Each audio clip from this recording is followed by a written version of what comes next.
mobile gaming. I think it's no secret that back in the day there was a lot of stuff to play. There were a lot of original games, and there were also a lot of ports from PCs and consoles. But one game in particular that nobody talks about is Bioshock Mobile. So today we're gonna discuss about Bioshock Mobile, the mobile port you can't play. Released back in 2014, the Bioshock Mobile was a complete full port of Bioshock 1, released exclusively for iOS. On its release, however, there were a lot of complaints and negative reviews of the game.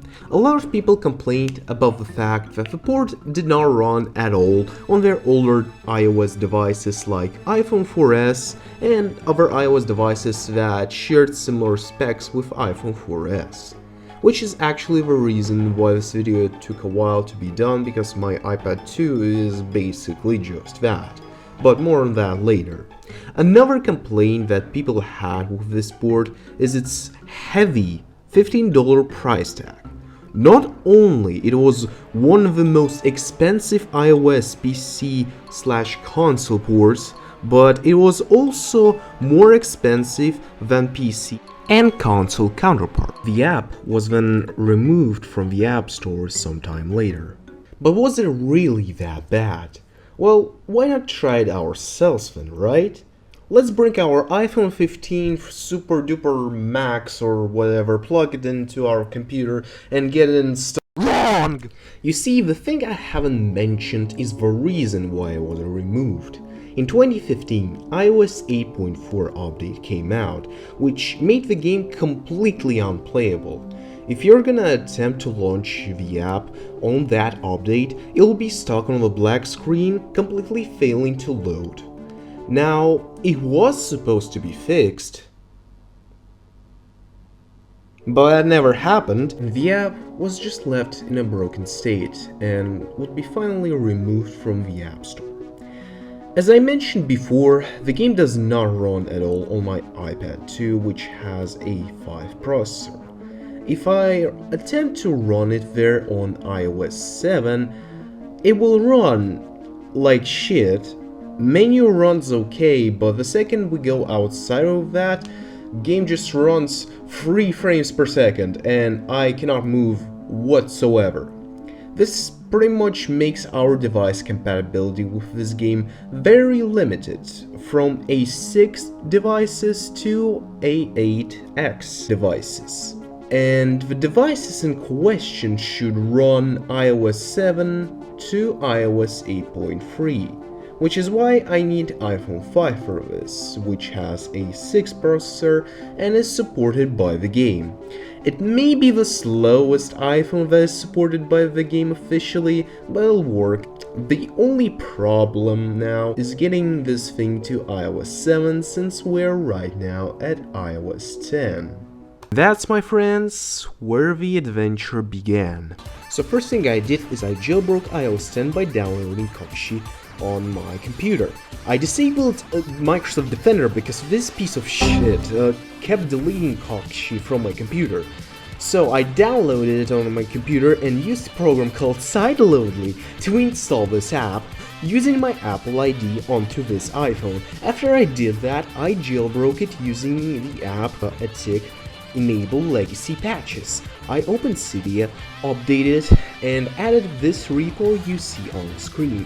I installed a tweak called Drawbeer, which would allow me to do a next step, downgrading to iOS 8.4.1. But wait, didn't you say that the game broke exactly on that update? Well, don't worry, it'll make sense just in a second. So after I installed Drawbeer, I opened my laptop and booted up it from my Linux drive, because the tool is not on Windows. From there, I downloaded the tool in question, Legacy iOS Kit, which would allow me to downgrade this iPhone to iOS 8. But how? Well, you see, Apple still signs iOS 8.4.1 over the air for users who are updating from iOS 6. So, using this loophole, we can get iOS 8 signature for my iPhone and use it to downgrade. So I plugged my iPhone into this computer, and in Legacy iOS Kit I selected Restore Downgrade, iOS 8.1, and I selected iOS 8.4.1 firmware for iPhone 5 that I downloaded from ispv.me site.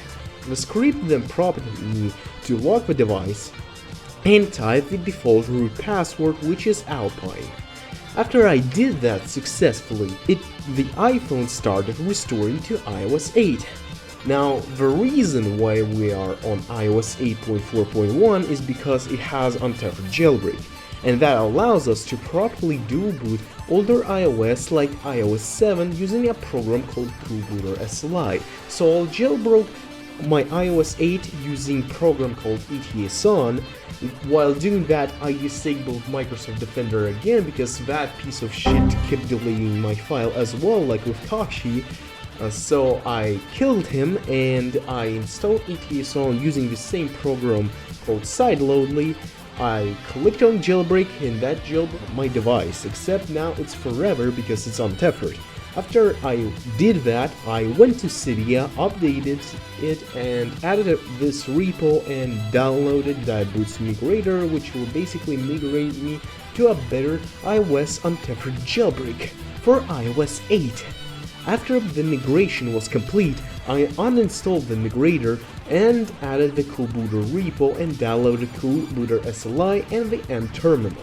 From there, I finally opened the M terminal, gave myself administrator prompts by typing su and the password Alpine, and I typed Coolbooter SLI 7.1.2 data size 6GB, and that basically gave me an iOS 7 dual boot partition that is 6GB, and it will be pre-jailbroken, so I don't have to mess with this fucking Microsoft Defender again.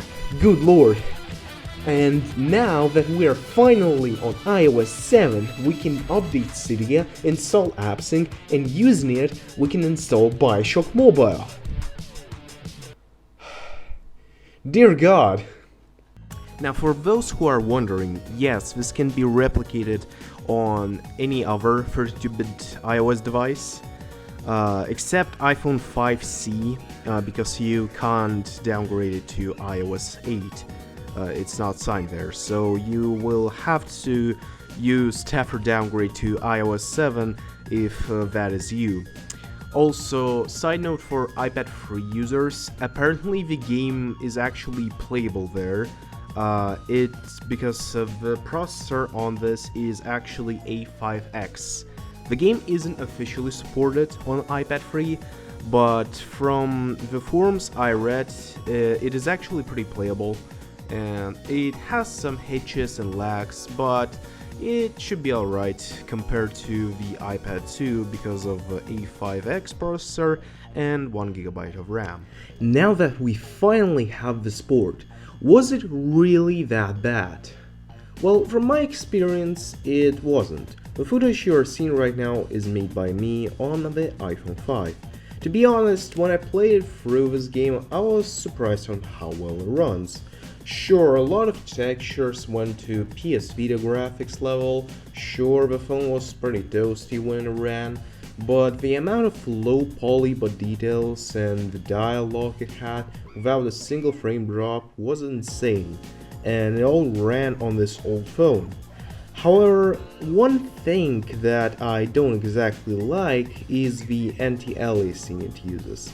It is very noticeable on the small screen like this, and to be honest, the fact that it's even noticeable at all on such a small screen is pretty bad. And I can't even imagine how bad this blur would be on a big iPad. Apparently iPhone 5S, which is way more powerful, also has this anti-aliasing, so yikes. Now, could Bioshock Mobile succeed if it came out in a different time?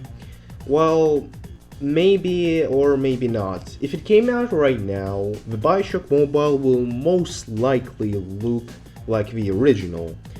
Because if we look at the Switch port, it is pretty much very identical. There is not really a lot of COD graphics to make it run properly on Switch.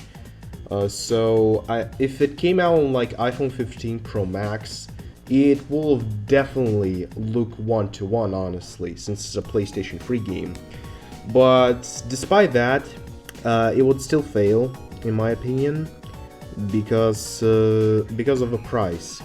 You see, Apple is porting a lot of games, AAA games, like Resident Evil, Death Stranding, Resident Evil Village, so on. And all of them are not really selling well, okay? So they require a flagship iPhone or AIM-based iPad to run, and they cost half of what the Steam version costs, Steam version of the game costs. And now let's look back to 2014, when Bioshock came out, and it required either a flagship hardware or the last year flagship hardware, you know, iPhone 5S or iPhone 5, and it costed nearly as much as the Steam version of Bioshock, and in some regions it costed more than that. And I think you can tell that it didn't exactly sell well. If it came out today, I don't think it will sell as much. But I think if it came out on like different platform, like, you know, PlayStation Vita at the time, it was pretty powerful. I think it will be more powerful enough to run it. It will definitely succeed well, despite the fact that Vita is a failure. There are more people willing to pay for a game there compared to mobile platform. And honestly, it kind of starts to make sense why mobile platform is what it is right now. A lot of mobile players aren't exactly willing to pay for games. They really like the free-to-play model, so it just came as evolution that mobile just became full of, you know, casual grab games, free to play, and so on. So honestly, just by looking at Bioshock Mobile, it kind of starts to make sense why the mobile platform is how it is today.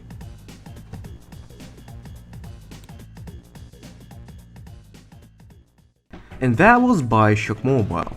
Let me know what you think about this game and what you think about this video in general.